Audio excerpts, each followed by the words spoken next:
are doing well. I'm doing all right. And there was this video by Lewistics. If I'm saying his name wrong, my bad, bro. Uh my bad, Lewistic. No. If I'm saying your name wrong, I apologize. I didn't mean it like that. Cause I snap and I will pop your ass in the mouth. Don't mess with me, man. Hey, I'm bad at pronouncing names, but you know what? He made a cool, interesting video of T-Pain exposing the music industry. You know what happened to T-Pain? Because if you guys don't know about Tallahassee T-Pain, man, T-Pain was that guy in the early mid 2000s. This dude had buy you a drink,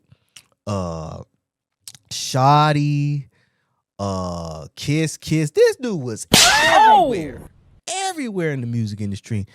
But enough me talking. We gonna watch the video. We gonna not critique it, but react to it. And here we go. Innovators in any field are sometimes hated in their own time, and one man who knows all about that is T-Pain. Breaking out of Tallahassee with an unheard of auto-tune sound, it took no time before he had an undeniable presence in the game. You know, back then, man, they called me Music Out There Jesus. You know what I'm saying? I was the music Jesus, man. You want to get saved, come to the church of T-Pain, and I'll slam you a hook on there, and I'll make sure you're good for at least 3 more years, and you'll be fine. And he is right, man. Shout out to T-Pain, man, because this brother out here was just making hit after hit after hit after hit after hit. Like, you couldn't escape from T-Pain. T-Pain was everywhere in the mid 2000s, man. If you would need a hit, go talk to T-Pain. He gonna hook you up, baby. He gonna hook you up. It's gonna have major airwaves, and you know what? It benefited T-Pain because he was on everybody's song. You know what I'm saying? Once seen as a man who was destroying music, T-Pain has survived everything from being universally despised by other artists, all the way through to bankruptcy, and lived to tell the tale. Usher was my friend. He was like, nah, man, you really fucked up music for real singers. Literally. And fuck Usher for saying that, because I'm trying to figure out how did T-Pain really screwed up the auto-tune for everyone, because everybody was on T-Pain's dick when T-Pain was throwing out them hits. So Usher was just being a hater, dog. Like, Cause I snap and I will pop your ass in the mouth. yeah, take that, Usher. You ain't shit. Anyway, let's keep moving on. At that point, I couldn't listen. And while he may be seen as a success today, he's not afraid to let the public know about the pitfalls of the recording business and the many ways in which it's all in a... Johnson, why are you naked? Commercial. My t-shirt sucks. Commercial. Gonna cut that. We're gonna cut that. that is kept shrouded from the public. Everybody's your brother while they can use you. Everybody is your brother while they can use you. It's your boy Luis, the... Man, and you know, hearing that, it is true, especially in the music industry where everybody's just getting used. You're just nothing but a tool. But, hey, man, shout out for T-Pain for, like, exposing these people who saying they was his friends, but not really. And this is how T-Pain exposed the music industry. Initially brought into the industry as a member of the Florida's Nappy Heads crew, T-Pain, who had been toying with... That is clever, nappy heads. That's clever. with music production since he was at the tender age of 10, soon realized that he was going to get lost in the shuffle of an endless array of local MCs. Realizing that he wanted to be a singer instead of a rapper because everybody in Tallahassee was rapping, T-Pain's life forever altered its course the day that he heard one studio tool that he'd become the king of. It was Jennifer Lopez. J-Lo. It was the Dark Tower remix of If You Had My Love, and I heard she used it for like 2 seconds. That's exactly what I want to sound like. And I went on like a 1.5 year search for it. I didn't know what it was called, and then I walked right up on it. Goddamn auto-tune. Once it was heard, And the funny thing about this is that, like T-Pain was saying, he was looking for it like over like years. He couldn't just like, today you just go on and be like, oh, what's the robot sound effect called? Oh, that's auto-tune. This was, so what T-Pain started somewhere in the early 2000s, so the internet wasn't as, advanced as today. So that must have been a bitch just trying to find what's the actual sound effect called. On his debut single, I'm Sprung, the robotic vocals that he incorporated into his music became a staple of what was then the hip-hop and R&B landscape.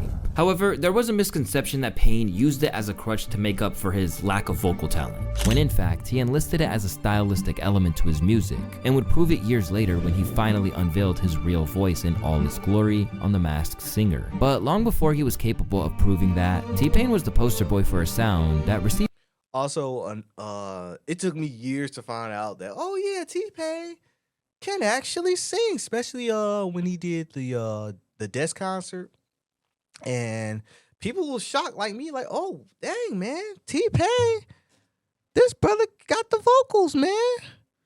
Oh, he actually got the vocals, and some people say, oh man, you dick riding. And it's like, no, man, this brother, he got a better voice than me. It's like it looked like he knows what he's doing. A potent mixture of love and hate from fans and other musicians alike. And without realizing it, this would be the first way that T-Pain would expose the fickle nature of the recording companies and consumers. Because once his style became trendy, everyone wanted a piece. While he was the first one to really place it at the forefront of his music, many people were skeptical if the sound on his debut album, Rapper Turned Singer, was essentially just a novelty. Think how most people see the squeak rap of 645 AR today.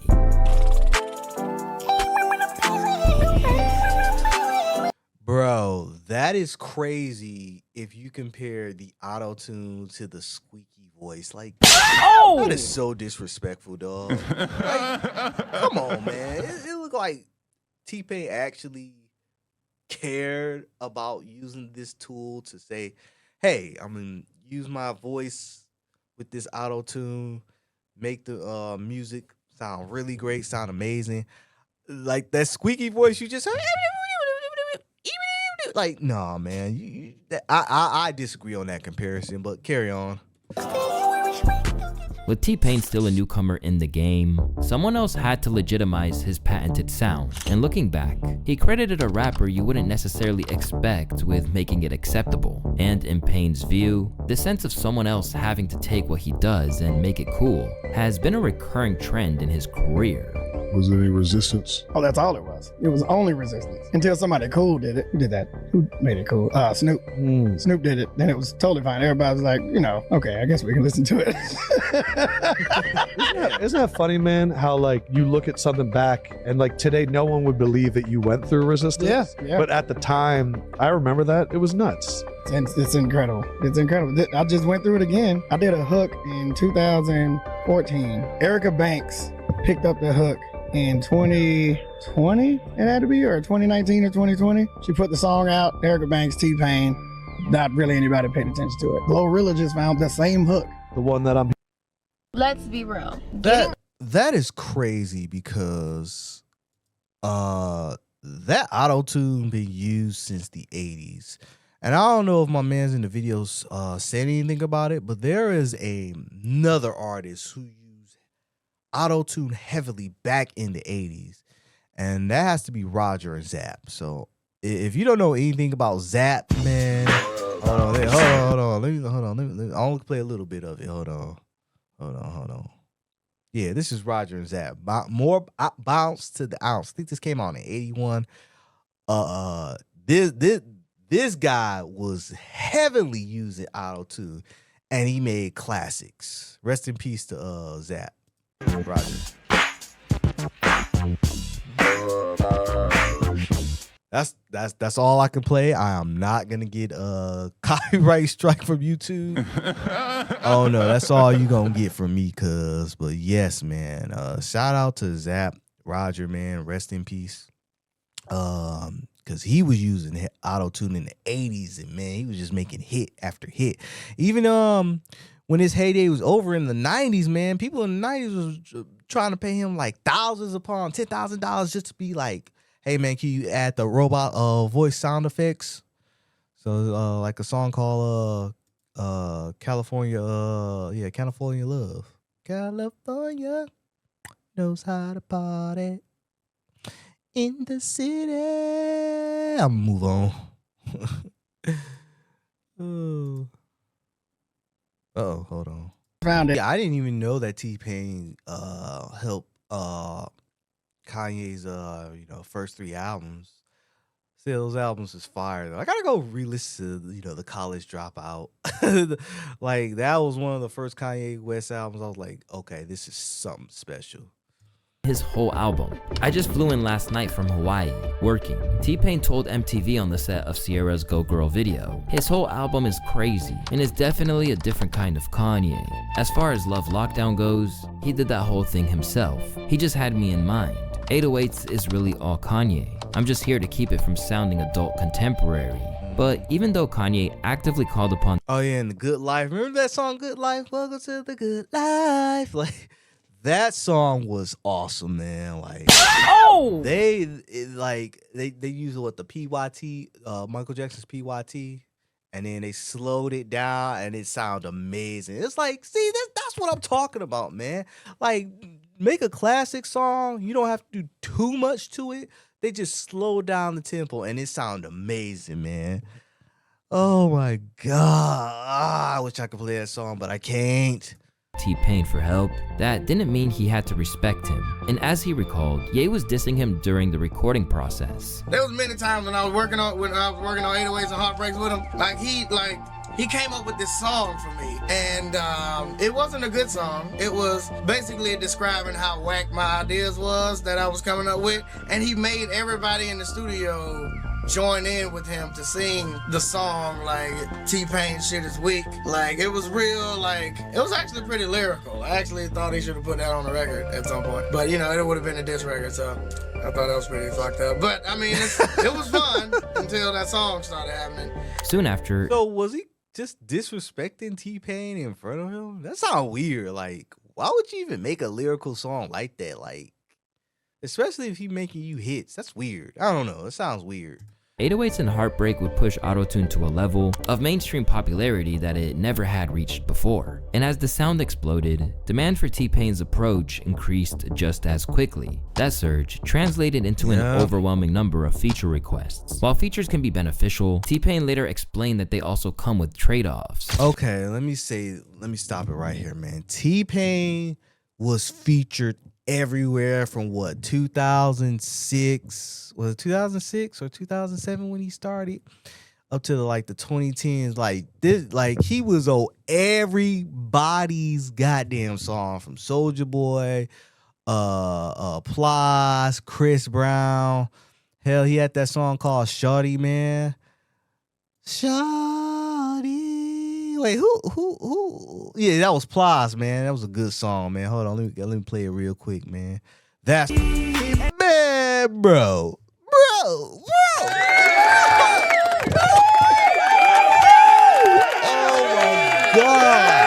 my God, that's a classic. Oh my God, that's such a classic. I'll be my ass for my shawty.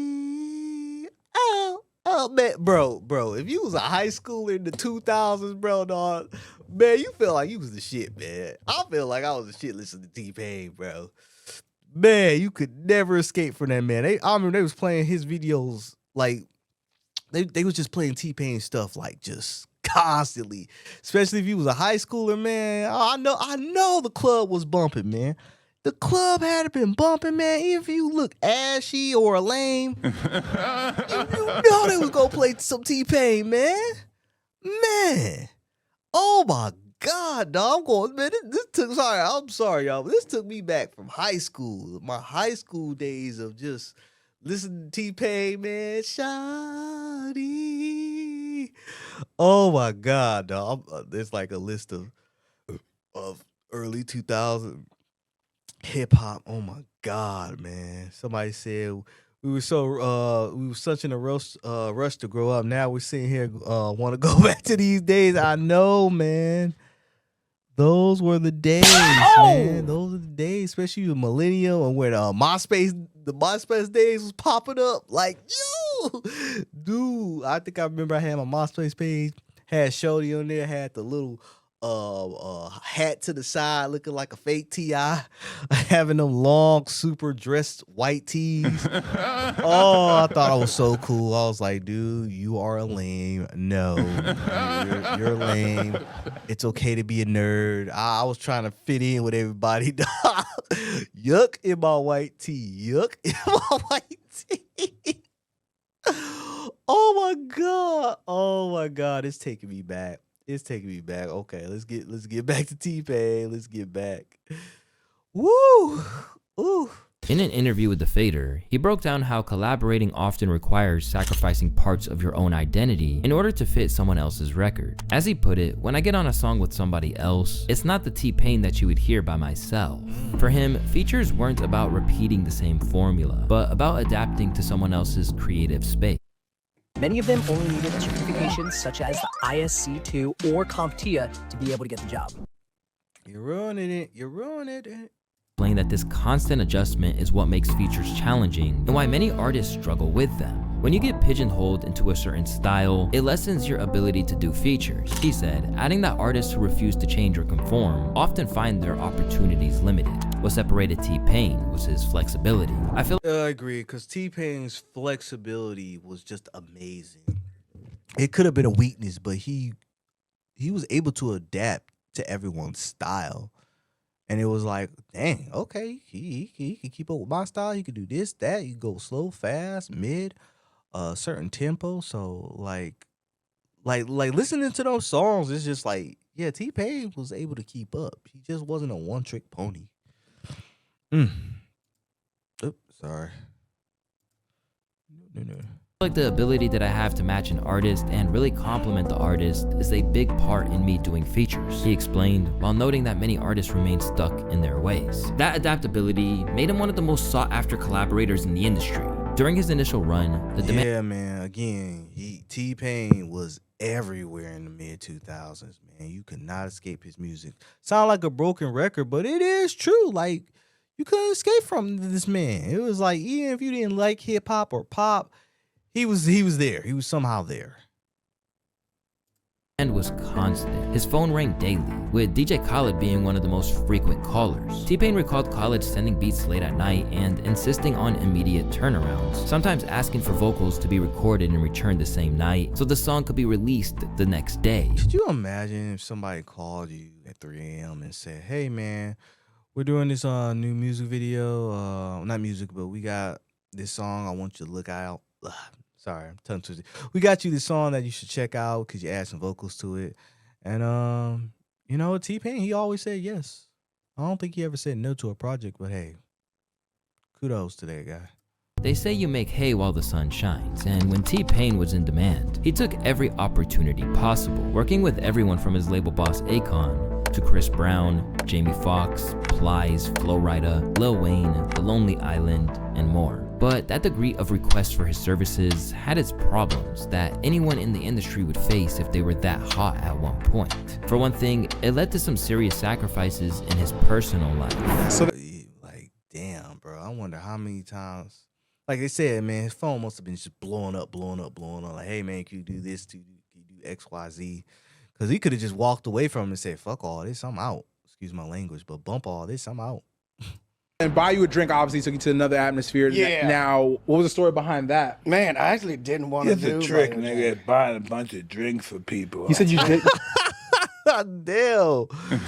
Mike Tyson said, man, you gotta be a trick for buying drinks for people. And I bet nobody tried to correct him. Like, yeah, Mike, yeah, trick. Yep, you're a trick. You didn't want to do it? I didn't want to do that song at all. It was the one song I needed on my album. Snap music was popular at the time. Yeah. And my A&R was like, dude, you gotta do at least one Snap song. I was like, I'll do it, but I'm gonna do my version of it. And that was like the last song I recorded for the album. And that's what made them like, okay, we can put this out now. And I did not want to do that fucking song. Well, why did you stop? I had to. Why? Because it was taking over everything. My career was just my life. Yeah. Like, you know, I wanted to, like, you know, my kids made two different people. Like, when they saw me on TV, they would call that person Other Daddy. Oh. Yeah, and when I would get home, like, you know, they wouldn't run to me and shit like that. It's like, I've been on the road for fucking 2 months. Like, you ain't seen me. And it was like, we saw you. You've been on the TV. We saw you. But beyond that, Yeah, and also like the story behind, I believe everybody knows this, the story behind Buy You a Drink, it was as a joke. And then, you know, they was just fooling around the studio. I guess his boss heard the song and said, hey man, you gotta make this track, man. And then Buy You a Drink became a hit. It became a hit, a mega hit. Like, it became such a big hit that they was playing in the strip clubs, from what I heard when the song came out, and even country singers made covers of the song of I'm in love with a stripper. Yeah, they was. I swear to God, there is like country covers of, you know, T-Pain's Buy You a Drink. So. But yeah, man, this is I'm not gonna play the whole video. You guys should watch the whole video yourselves. T-Pain also explained how, you know, it affected his life, how he slowed down during the 2010s, and you know, he's doing a lot better. He's on Twitch a lot. Remember, he had that tour he canceled, and then, you know, it was low ticket sales. T-Pain's a real one for that, because he could have just said, oh yeah, I got family issues. It was like, no, man, nobody was going to see the shows. So hey, I'm gonna do my own thing, and I'm gonna be on Twitch and play video games, and, you know, release some music, and then leave. So I think T-Pain's in a good space, man. Also, I heard T-Pain, he worked with Michael Jackson at one time, where they did a song together, and then they couldn't release the song because it was leaked, and, you know, they kind of ruined everything. So it was like, all right, well, at least I got to speak with Mike and work with Mike. It sucks that the album couldn't, you know, the song couldn't be released, but it is what it is. But you guys, what are your thoughts about T-Pain? Do you have a favorite T-Pain song? Do you feel like T-Pain, his run in the 2000s was amazing? Especially, they say he started in 2008, but I'm thinking it was 2006 or 7. I swear to God, I feel like he was coming around 2006 or 7. I don't know about 8. 8 seems like it was a little late. Well, anyway, people, don't forget to comment, subscribe. I'm Von the Stampede, and I will see you guys next time. Ciao. And also, I'm about to end this test stream. It was a little test stream to see if I can do this. I feel confident. And yeah, I will see you guys next time. Ciao.